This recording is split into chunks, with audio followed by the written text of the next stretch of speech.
हम बैठ से हम बैठ से तनी गाल नहीं नहीं नहीं आई आई लजाए के बात भाई बोल हम गाले नहीं तू गालो हम बैठ नहीं दरअसल पहली बार है ना इसलिए थोड़ा सा और कोई क्यों डरा है सर बात हम जीवन में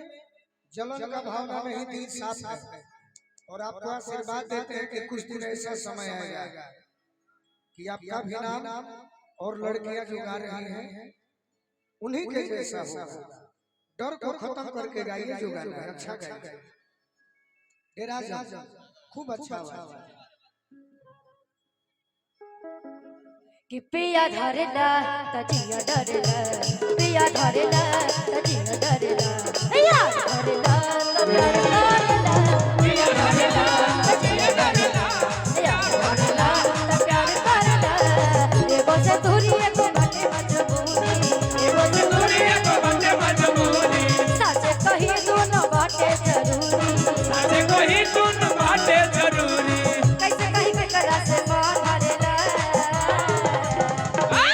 कैसे काही के करा से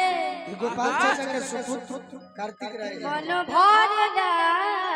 हाय हाय हाय बहुत बहुत धन्यवाद आदरणीय भैया जी को कहना है कि पिया धरेला तजिया डरेला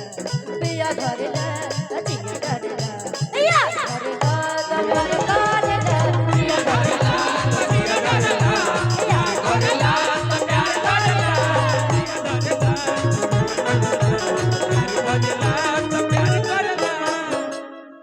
कुछ कह दे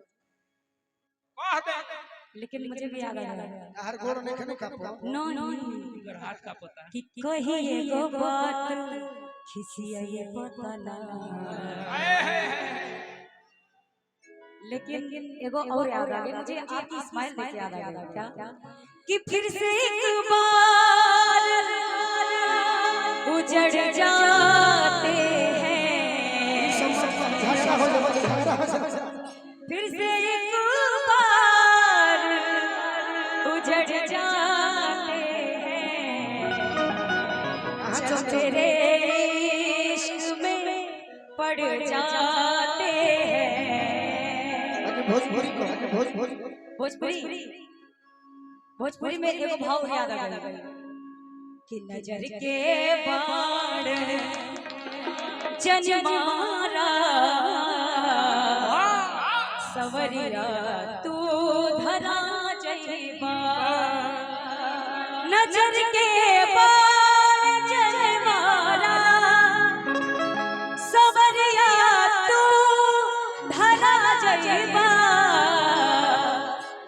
प्यार पहले से बदनाम बा तू औरे बदनाम करा जइबा